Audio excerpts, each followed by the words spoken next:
Good evening, and welcome to the Way of Salvation Christian Church presents the one-year Chronological Bible 365-day reading plan. I am Minister Jewett Peterson, and this plan is brought to you by Tyndale House Publishers. Today is October the 9th, 2023. It is 10:56 p.m., therefore it is the second day of the week. It's the evening of the 9th.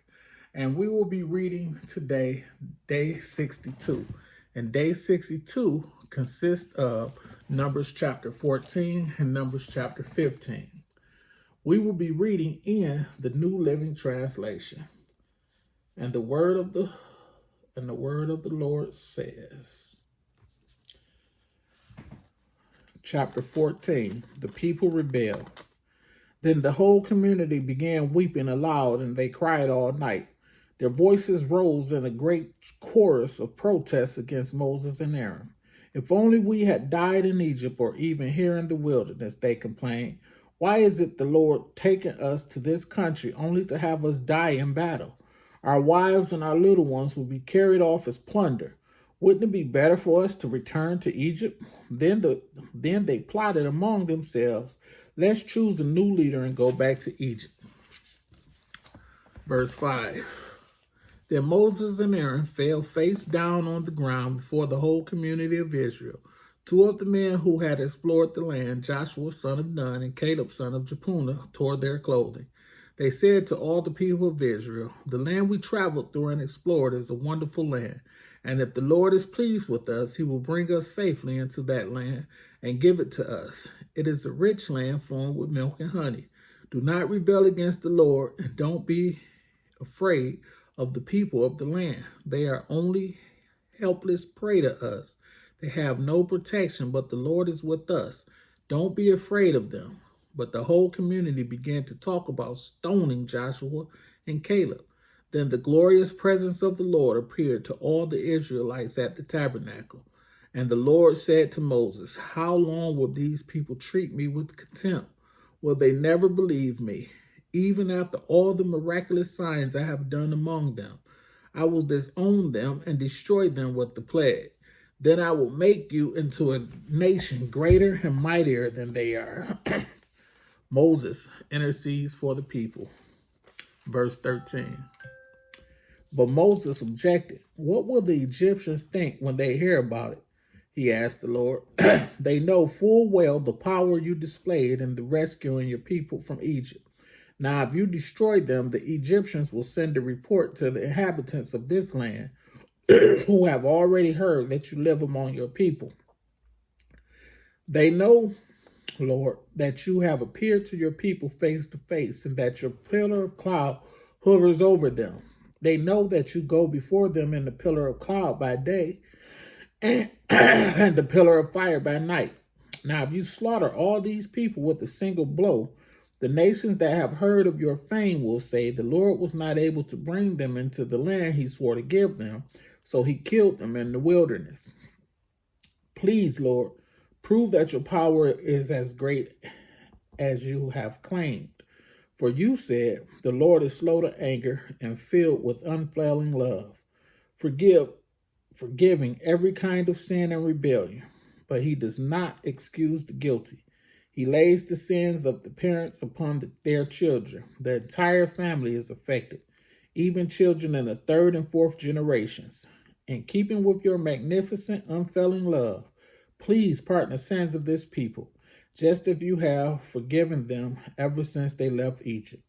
Then the Lord said, I will pardon them as you have requested, but as surely as I live, and as surely as the earth is filled with the Lord's glory, not one of these people will ever enter that land.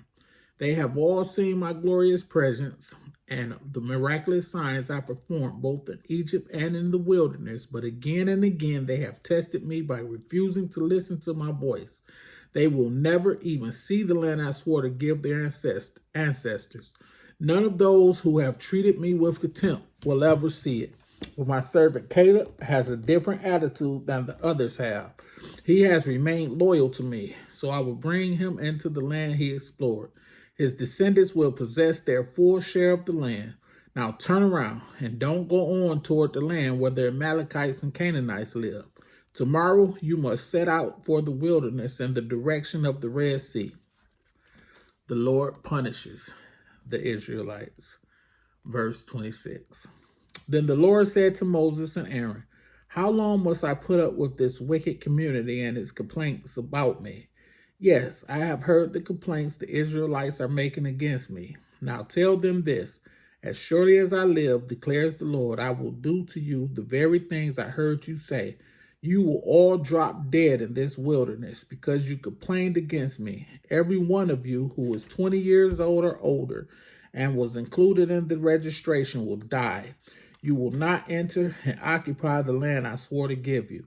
The only exceptions will be Caleb, son of Jephunneh, and Joshua, son of Nun.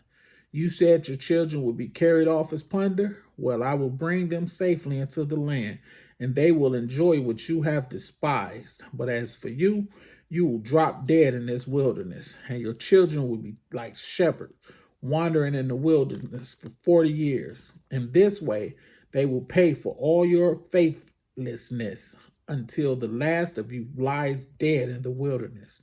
Because your men explored the land for 40 days, you must wander in the wilderness for 40 years, a year for each day, suffering the consequences of your sins. Then you will discover what it is like to have me for an enemy. I, the Lord, have spoken. I will certainly do these things to every member of the community who has conspired against me. They will be destroyed here in this wilderness, and here they will die. The 10 men Moses had sent to explore the land, the ones who incited rebellion against the Lord with their bad report, were struck dead with the plague before the Lord. Of the 12 who had explored the land, only Joshua and Caleb remained alive. When Moses reported the Lord's words to all the Israelites, the people were filled with grief. Then they got up early the next morning and went to the top of the range of hills. Let's go, they said. We realize that we have sinned, but now we are ready to enter the land the Lord has promised us. But Moses said, why are you disobeying the Lord's orders to return to the wilderness? It won't work. Do not go up into the land now. You will only be crushed by your enemies because the Lord is not with you. When you face the Amalekites and the Canaanites in battle, you will be slaughtered. The Lord will abandon you because you have abandoned the Lord. But the people defiantly pushed ahead towards the hill country, even though neither Moses nor the ark of the Lord's covenant left the camp. Then the Amalekites and the Canaanites who lived in those hills came down and attacked them and chased them back as far as Hormah. Wow, disobedient Israel. Lord, have mercy on us all. Sound like we're praying the same way. Especially me. Help me, Lord. Chapter 15, Laws Concerning Offering, verse 1. Then the Lord told Moses, give the following instructions to the people of Israel. When you finally settle in the land I am giving you, you will offer special gifts as a pleasing aroma to the Lord.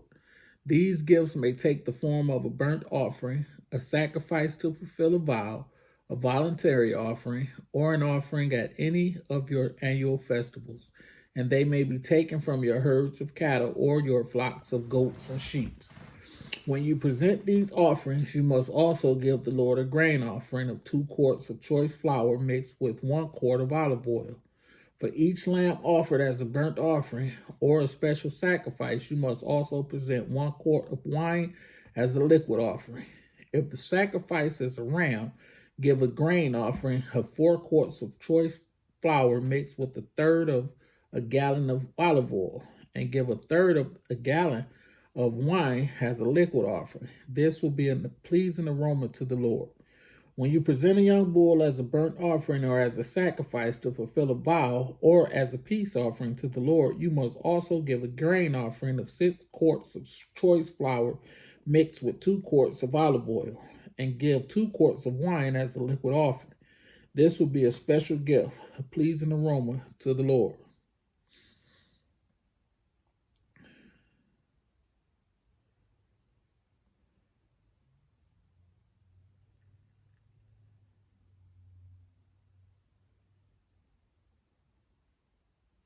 Each sacrifice of a bull, ram, lamb, or young goat should be prepared in this way. Follow these instructions with each offering you present.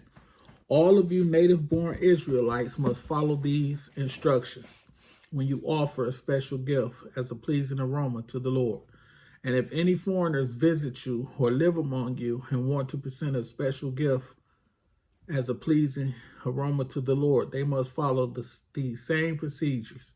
Native-born Israelites and foreigners are equal before the Lord and are subject to the same decrees. This is a permanent law for you to be observed from generation to generation. The same instructions and regulations will apply both to you and to the foreigners living among you.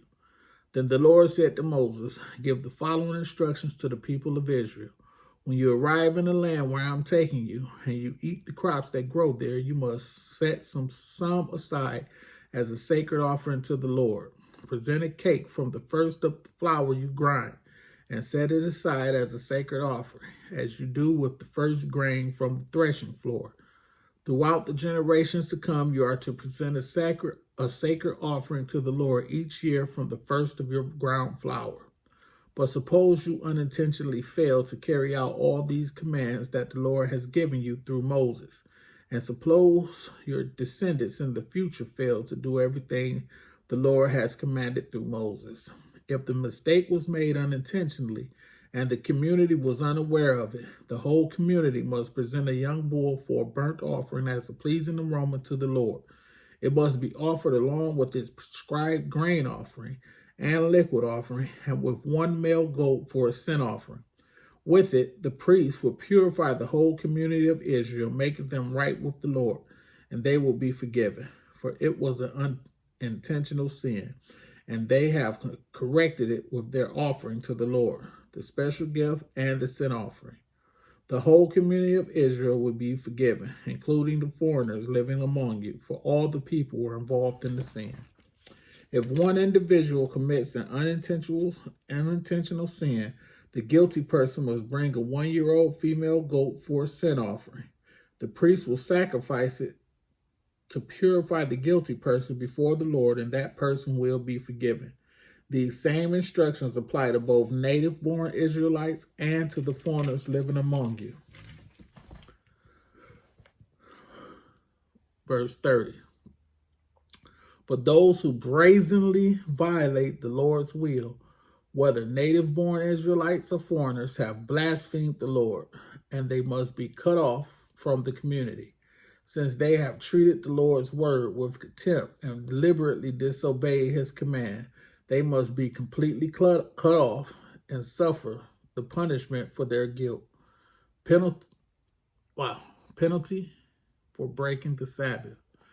Verse 32, I apologize. One day, while the people of Israel were in the wilderness, they discovered a man gathering wood on the Sabbath day. The people who followed him doing this took him before Moses, Aaron, and the rest of the community. They held him in custody because they did not know what to do with him. Then the Lord said to Moses, the man must be put to death. The whole community must stone him outside the camp. So the whole community took the man outside the camp and stoned him to death, just as the Lord had commanded Moses. Tassels on clothing. Verse 37. Then the Lord said to Moses, give the following instructions to the people of Israel. Throughout the generations to come, you must make tassels for the hems of your clothing and attach them with the blue cord. When you see the tassels, you will remember and obey all the commands of the Lord instead of following your own desires and defiling yourselves as you are prone to do. The tassels will help you remember that you must obey all my commands and be holy to your God. I am the Lord your God who brought you out of the land of Egypt, that I might be your God. I am the Lord your God. May the Lord have a rich and bountiful blessing to the reading, hearing, and doing of his word. Thank you for joining me. See you next time.